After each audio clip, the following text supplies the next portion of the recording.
In April 1945, the winds howled across the desolate fields outside Berlin, the smell of smoke still thick in the air from the fires that had ravaged the city. General Heinrich Fischer stood alone at the edge of the ruins, his once pristine uniform now covered in dirt and ash. The sounds of distant artillery echoed through the night, but they felt like a world away. His hands, trembling ever so slightly, grasped the baton, Hitler's gift to him, a symbol of trust, power, and unfulfilled promise. Fischer had once been a proud officer, a man of discipline and duty, a soldier who rose through the ranks to become one of the Führer's trusted field marshals. The baton had been presented to him with great ceremony, a moment of triumph that should have immortalized him in the annals of history. He had been assured that loyalty would be rewarded, that he was a key player in the grand design of the Reich. He had signed the papers, ordered the movements of men, watched as armies marched across Europe, thinking he was a part of something much greater than himself. But that was before the walls started closing in. The moment when the Allies began their relentless push, when victory seemed farther and farther away. When Fischer's role in the regime's darkest operations came to light. The decisions he had made, small compromises, justifications for atrocities, acts of cruelty committed in the name of the state, began to weigh on him. He was not an ideological zealot like some of the others. He had never believed in the twisted vision of Hitler, but he had followed orders, believing that the army was above the politics of the regime. Now, as the world collapsed around him, he understood that his blindness to the evil he had been complicit in was no excuse. He had helped shape the machine of war, of conquest, and of genocide, and now that machine was falling apart, taking him down with it. Fischer had received word hours earlier that Berlin was lost. The Soviets were closing in. Desperate, Hitler had retreated into his bunker, leaving behind only his loyalists to face the consequences. Fischer knew what awaited him. He had seen the others, those men who had worn the baton before him. Some had fallen in disgrace, their names blackened for history. Others had turned their guns on themselves, unable to live with the weight of their actions. He had no illusions of escape. The baton was heavy in his hands, a cold, metallic reminder of everything he had become. He had once believed it was a symbol of glory, but now it felt like a noose around his neck. A knock echoed from the doorway behind him, a soldier's voice calling out, telling him it was time. He turned slowly, as if he could delay the inevitable for just a moment longer. But there was no delaying it. The regime he had sworn to serve was crumbling, and with it, the lives of the men who had helped build it. Fischer had heard the rumors, whispered in the shadows. Some had already taken their own lives. Others had been arrested, tried, and executed. He knew that the same fate awaited him. He had seen it in the eyes of those who had come before him, men who had once stood at the height of power, now reduced to shadows of their former selves. In the dead of night, Fischer made his decision. He would not surrender. He would not beg for mercy. His loyalty to Hitler had been absolute, but he had come to understand that loyalty to a tyrant came with a price. There was no redemption. There was no place for men like him in a world where the Nazi vision had failed. He had been a tool, a pawn in a game of unimaginable horror, and now, as the Reich crumbled, he would pay the price for his complicity. As the soldier reached the door, Fischer took one last look at the baton, his fingers brushing over the cold metal. He could almost hear the echo of the men who had once worn it before him. Their laughter, their boasts, their promises of victory. It had all been a lie. The soldier's voice broke his reverie. It was time. With a deep breath, Fischer turned and walked toward the waiting soldiers. He did not look back. The Reich was falling, and with it so was he. The final chapter of the field marshals was being written in blood and fire, and Fischer's name would be no exception. He had helped build the machine that tore Europe apart. Now, as the walls of Berlin closed in, the machine was closing in on him as well. The baton would remain in the dust, its promise of glory forgotten. The final reckoning had come. General Wilhelm Meyer had been in the military long enough to know the weight of symbols. The eagle on the arm, the iron cross pinned to his chest. Each represented years of service, countless battles fought, and the belief that duty came first. But there was something different about the Field Marshal's baton. It was not merely a title nor a position. It was a key to the realm of power, a golden ticket to a legacy that would echo through history. It was something that could not be faked, not even by the most dedicated officers. To hold it was to be part of something monumental, something untouchable. Meyer, a career officer, had always been pragmatic. He had believed in the cause, or at least the military side of it, the discipline, the strategy, the honor of service. But he was not a fanatic. He had no illusions about the Führer's grand vision. Still, when Hitler offered him the baton after the fall of France, he couldn't refuse. To refuse would be unthinkable. It wasn't just a rank. It was a promise. Promise of immortality. But it wasn't long before Meyer realized the true cost of that immortality. He had been at the table when Hitler had drawn up plans. Plans for world domination, for the reshaping of Europe, for the destruction of anyone deemed inferior. At first, it had all seemed like grand strategy. But then the brutality seeped through, and Meyer began to see the true face of the regime. The victims were no longer just enemies. They were civilians, women, children, the unarmed and the helpless. Meyer tried to look away, tried to convince himself that this was not his war, not his responsibility. After all, the men who signed the orders were far above him, and he was just a soldier, right? But that was the lie he told himself.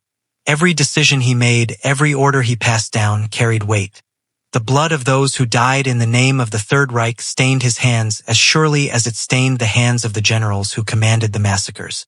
He had thought the baton would be the pinnacle of his career, a mark of honor that would forever secure his place in military history. But what Meyer soon understood was that the baton was not a symbol of greatness, it was a weapon that Hitler used to bend men to his will, to make them complicit in a vision that twisted the very soul of Europe. The first crack in the illusion came when Meyer saw the face of the soldiers who had failed in the East. The broken men, the survivors of Stalingrad, the ones who had seen the end of the world and returned to tell the tale. Their eyes were hollow, haunted. They had been sent to fight in impossible conditions with no support, no food, no hope. And when they came back, they were forgotten. The baton had failed to protect them, too. They were just discarded like broken tools, sent to the battlefield and never considered again once they were used up. The second crack came with the realization that Hitler was not a leader of men. He was a destroyer.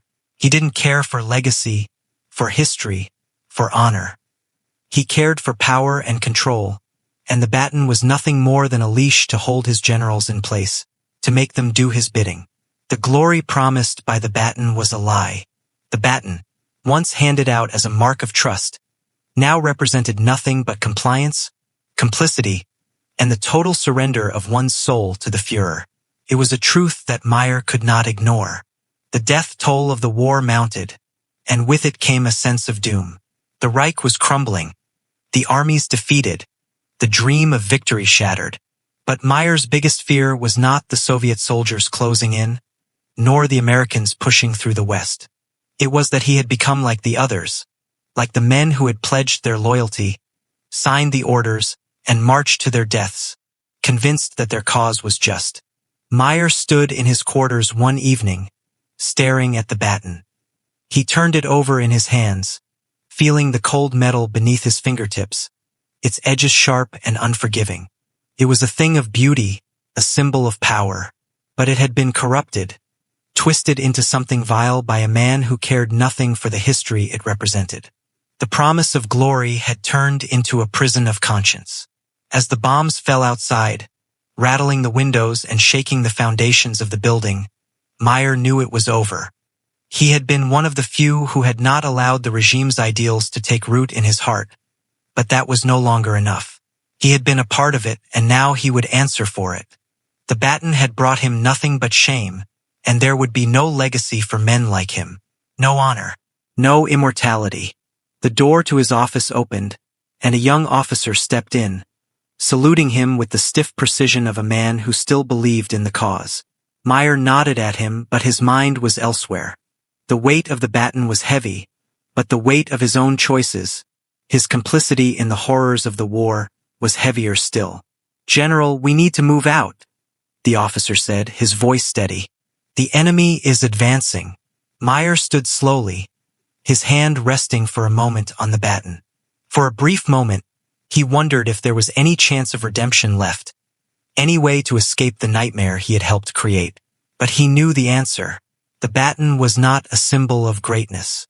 It was a tool of destruction, and it had destroyed him just as surely as it had destroyed so many others. "Let's go," he said quietly, the weight of his words hanging in the air like a funeral bell tolling in the distance. As he stepped out of the room, the promise of immortality that had once seemed so certain now seemed as distant and empty as the Reich itself. The baton, in the end, had been nothing more than a lie. Werner von Blomberg stood at attention, the weight of the field marshal's baton heavy in his hands. He had earned it, not just through years of service, but through his unwavering belief in the new Germany that Adolf Hitler was building. The baton was more than a symbol to him. It was a testament to his loyalty, his dedication to the cause, and his unwavering faith in Hitler's vision. He had helped rearm Germany, toiled in the shadows to prepare the country for the war that was looming on the horizon, and in doing so had become a key figure in the rise of the Nazi regime. There was no man more deserving of this honor than he, at least that was what he had believed. But that belief would soon come crashing down. It had been a whirlwind of power and prestige, the very dream of any soldier who had dedicated their life to the military. Blomberg had been given the title of Minister of War in 1935, a position that made him the architect of Germany's military rebuilding. His hands had crafted the Wehrmacht, shaping it into a force that would one day sweep across Europe. In 1936, he was the first man to be promoted to Field Marshal in the Nazi era. It was a moment of triumph, a moment that should have sealed his place in history. But Blomberg was not prepared for the invisible forces at play behind the scenes. Forces far darker and far more dangerous than anything he had ever encountered on the battlefield. In January 1938, as Blomberg prepared to marry a woman named Margaret Grun, the clouds began to gather. He was 60 years old, and in love for the first time in many years. The wedding was a grand affair, and Hitler himself had agreed to be a witness. It seemed like the perfect union, a fairy tale ending for a man who had risen to the highest ranks of the military. But the fairy tale would soon turn into a nightmare. Within days of the wedding, a scandal erupted. Police files surfaced, revealing a criminal record for Blomberg's bride. She had connections to individuals and groups that were anathema to the rigid, puritanical standards of the German military. The revelations were explosive, and whispers quickly began to spread throughout the highest echelons of power. The scandal was not just an embarrassment. It was a threat to the carefully curated image of the Nazi elite. The true nature of the scandal was shrouded in intrigue, but Blomberg's enemies in the Nazi leadership, particularly Heinrich Himmler and Hermann Göring, wasted no time in exploiting it. Himmler, with his vision of a purer, more ideologically rigid Nazi regime, saw Blomberg as weak, a relic of a bygone era who had no place in the Führer's vision for the future. Göring, ever eager to see his rivals fall, eagerly seized the opportunity to see Blomberg humiliated. Blomberg, the first man to wear the baton in the Nazi era, found himself in the crosshairs of political forces far more ruthless than anything he had faced on the battlefield. The very man who had helped build the war machine was cast aside without a second thought, like a tool that had outlived its usefulness. The scandal was swift and brutal. Blomberg was forced to resign as Minister of War. His field marshal's baton was stripped from him, a symbol of his fall from grace. He was publicly humiliated and exiled from the army he had helped to forge. It was a crushing blow. A man who had once been the architect of Germany's military might now reduced to a pawn in a deadly game of political power. His career, his reputation, and his legacy were shattered in the blink of an eye. In the years that followed, Blomberg would fade into obscurity, forgotten by the very regime he had helped to build. He spent the war years in Bavaria, living in a state of quiet humiliation as the world moved on without him. The Reich that he had helped to shape would tear itself apart, and Blomberg would remain a forgotten casualty of its collapse. When the Allies arrived in 1945, they arrested him as a potential war criminal, though there would be no trial. Blomberg's fate was sealed in the same way as so many others in the Nazi hierarchy. He was a relic, a symbol of a time that was no longer relevant. He died in American custody in Nuremberg on March 14, 1946, a broken man, never to command troops in battle under Hitler. His fall was the first of many. Werner von Blomberg, the man who had helped build the war machine that would go on to cause unimaginable destruction, had been discarded without mercy or regret. His story set the tone for the ruthless, unforgiving nature of the Nazi leadership. To be loyal to Hitler meant nothing. Once you were no longer useful, you were cast aside, regardless of your past accomplishments or the sacrifices you had made. Blomberg's name would be remembered, but not for the reasons he had hoped. He would not go down in history as a hero of the Reich, but as the first man to fall victim to the brutal, unforgiving world of Nazi politics. His fate was a stark reminder that in Hitler's regime, there was no loyalty, no honor, only survival, and even then, only for those who could maintain their usefulness until the very end. Walther von Brauchitsch stood tall, his uniform impeccable, his bearing every inch that of a Prussian general. He had the height, the dignity, the aristocratic air of a man born to lead. To those who did not know him, he seemed the embodiment of strength and unwavering duty. But behind that polished exterior lay a man who lacked the iron will to challenge his Führer when it mattered most. He was not a man of conviction. Rather, he was a soldier who had learned the hard way that obedience often meant survival in the world of Nazi Germany. It had been a triumph, a moment that seemed to define a generation of German military men. The stunning victory over France in 1940, a campaign that brought the Wehrmacht to the very heart of Europe, catapulted von Brauchitsch to the pinnacle of his career. His appointment as the commander-in-chief of the German army came swiftly after that victory, and with it, the hopes of a nation that believed itself invincible. Hitler, ever the master of political theater, knew how to capitalize on such victories. He knew that the military would need a man who could inspire, a man who could lead the German army to even greater successes in the coming years. But von Brauchitsch was not that man. He was a politician in uniform, a man who lacked the essential qualities of a true leader, a man who lacked the courage to stand against the Führer when the time came. At first, von Brauchitsch thrived in his new role. He oversaw the German army's expansion, bolstering its ranks and preparing for the inevitable war with the Soviet Union that Hitler so desperately craved. But as the years wore on, the cracks began to show. The army that had been so powerful in the West faltered in the East. Hitler's orders, his strategic decisions, seemed increasingly erratic, and the winter of 1941 began to reveal the true cost of Nazi ambitions. Operation Barbarossa, the grand invasion of the Soviet Union, had stalled in the frozen mud of the Russian front. The once proud Wehrmacht, so confident in its ability to crush any opposition, found itself bogged down in an endless war of attrition against an enemy that refused to break. Supplies ran low. The weather turned bitterly cold.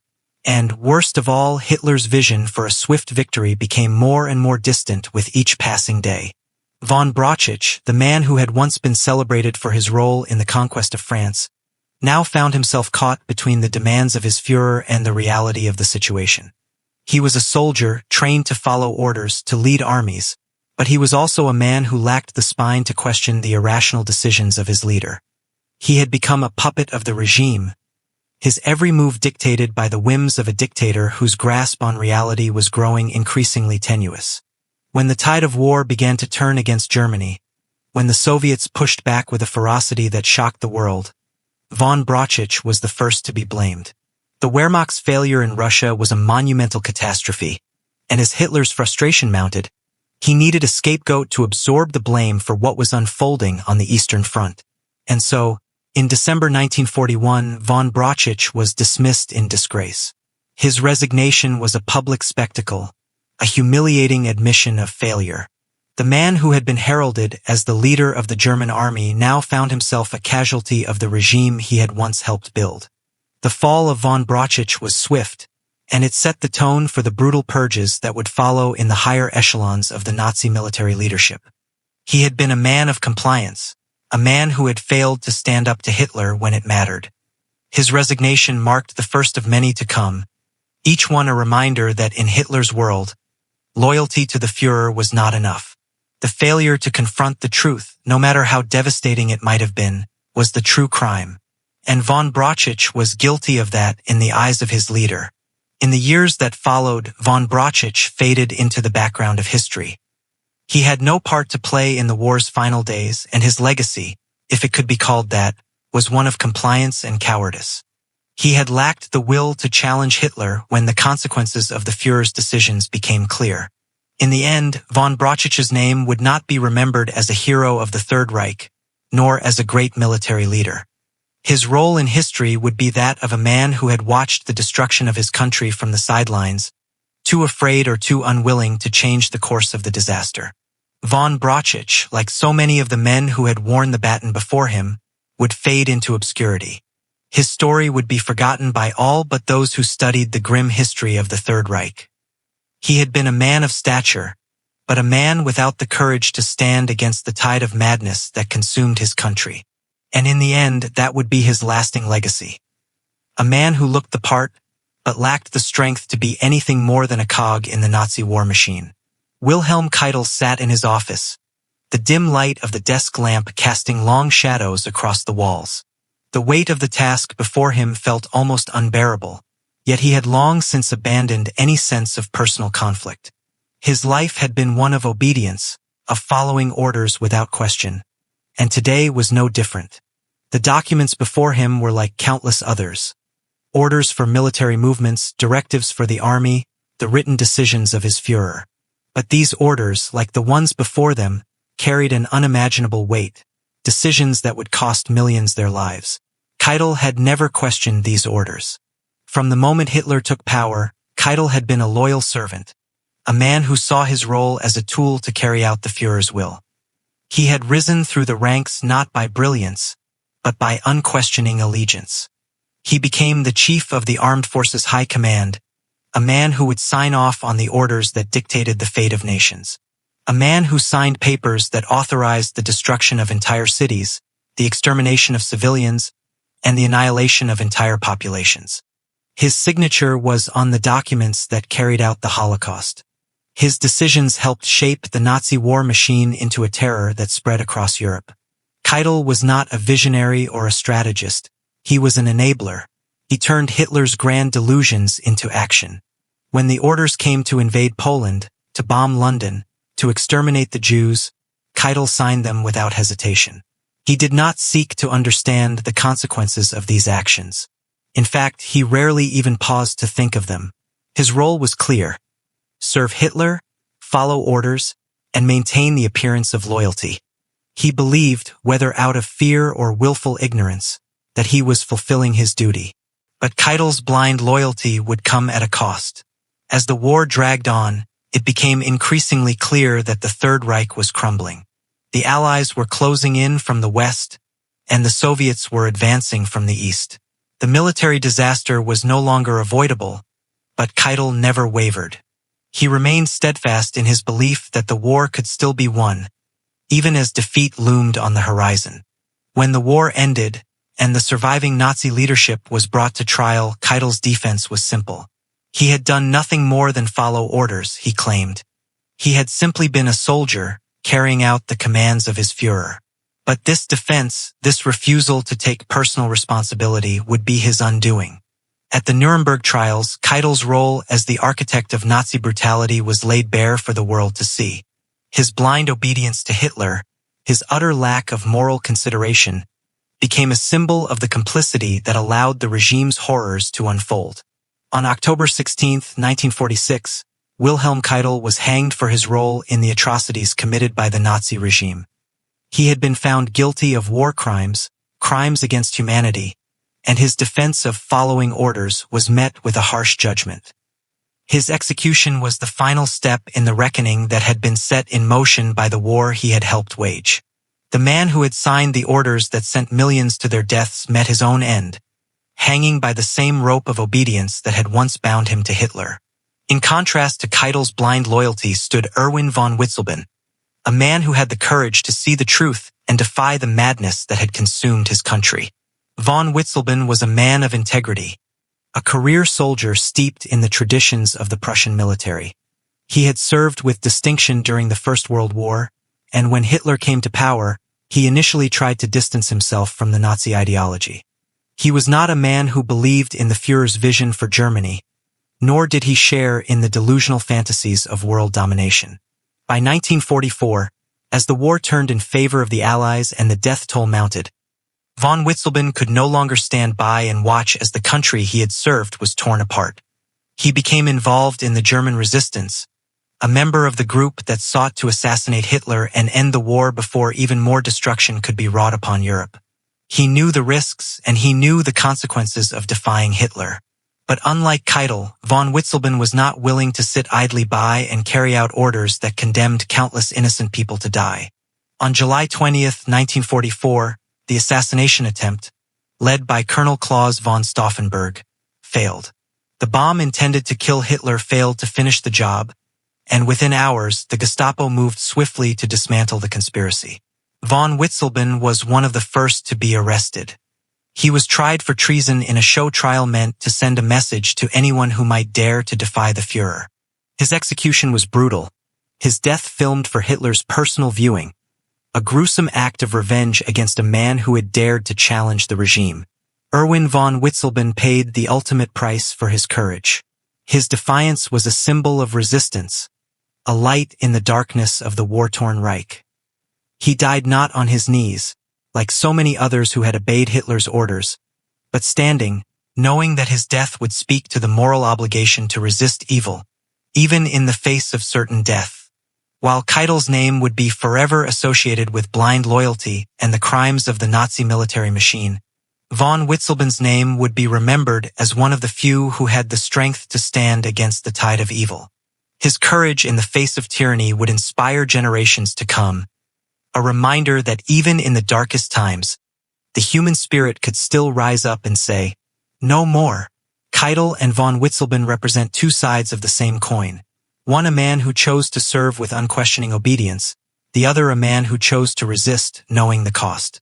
In the end, the two would meet their fates in vastly different ways, but both would be remembered in the same breath. One for his complicity, the other for his courage.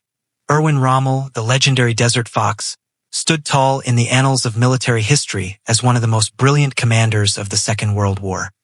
His tactical genius in North Africa earned him the admiration of his enemies and the unwavering loyalty of his men.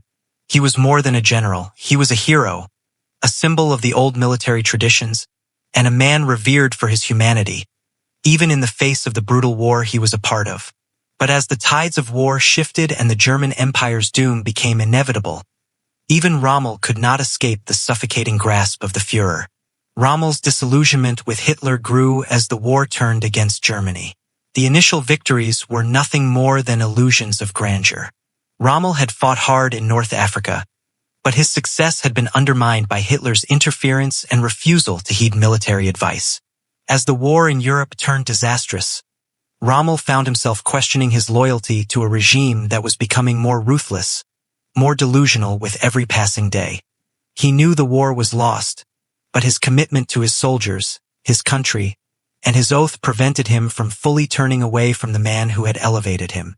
It was in 1944, amidst the growing resistance against Hitler, that Rommel became entangled in a conspiracy he could neither fully embrace nor reject. He was aware of the plot to assassinate Hitler, but his exact role remains a matter of historical debate. What was clear, however, was that Rommel had become a target.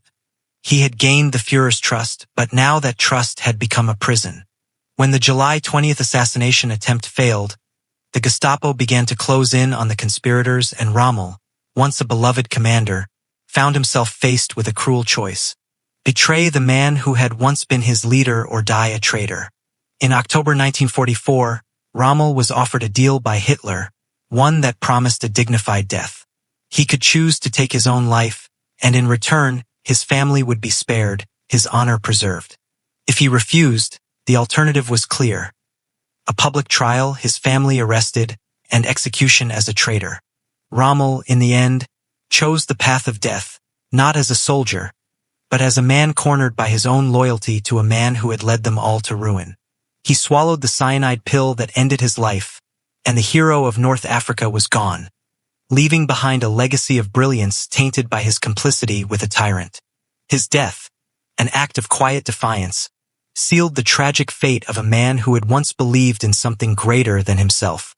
By the time the end of the Reich was near, even those closest to Hitler could feel the noose tightening. Gunther von Kluge, a career officer who had faithfully served the Nazi regime since its inception, found himself at a crossroads in 1944. His loyalty had been unquestionable, but as the tide of war shifted and rumors of betrayal spread through the high command, Kluge's doubts began to fester. He had once been a strong defender of the Nazi war effort, but the horrors he had witnessed, along with the realization that Germany's defeat was inevitable, began to chip away at his resolve. Hitler, ever paranoid, began to suspect that his generals, the very men who had once been loyal to him, were turning against him. Kluge was among those suspected of disloyalty, and as the walls of Berlin began to crumble under the weight of Allied forces, Kluge knew that his days were numbered. He had seen the destruction the war had wrought and understood the cost of obedience. When the order came to return to Berlin, Kluge knew that it would not be to command the forces in the West. It would be to face a trial or worse. The conspiracy that had been simmering in the shadows, the growing resistance within the officer corps, had reached the ears of the Führer, and Kluge, whether guilty or not, was now marked for death. With little time left, Kluge made his decision.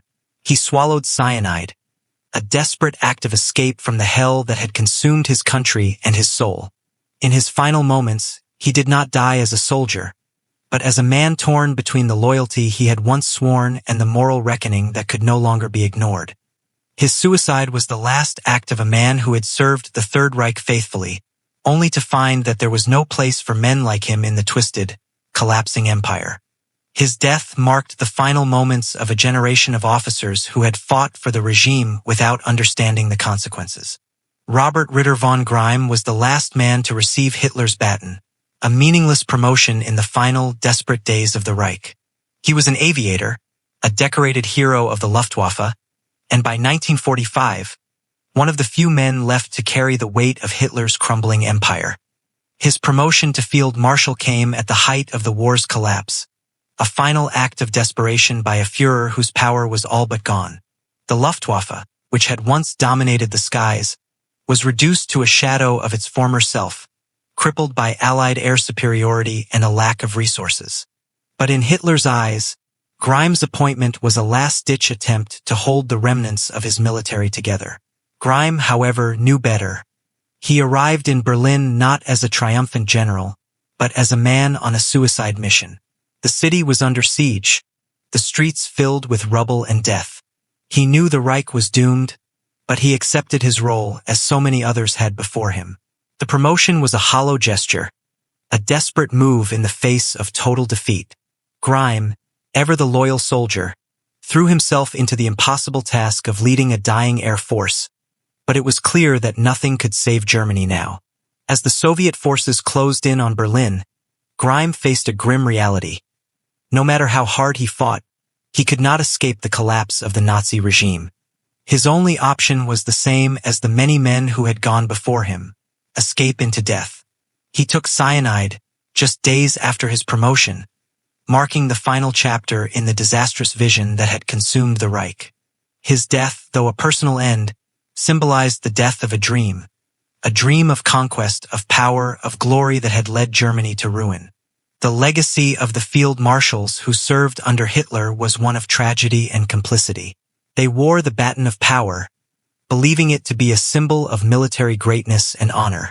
But in the end, they were all just men, caught in the grip of a regime that promised them everything and took everything from them. From execution to suicide, from trial to oblivion, their fates were sealed not by their brilliance, but by their blind loyalty to a tyrant. No amount of rank could save them. No military victory, no strategic genius, no loyalty to Hitler could protect them from the inevitable reckoning that followed complicity in evil. They had been tools of a regime that sought to conquer the world, and in the end, they were discarded when they were no longer useful. Their legacy is a reminder that even the highest of honors cannot shield a man from the consequences of his actions. The 26 men who wore the baton would not be remembered for their victories, but for their role in enabling one of the most horrific chapters of human history. Their legacy is one of failure, complicity, and a brutal reminder that loyalty to tyranny is never without a price.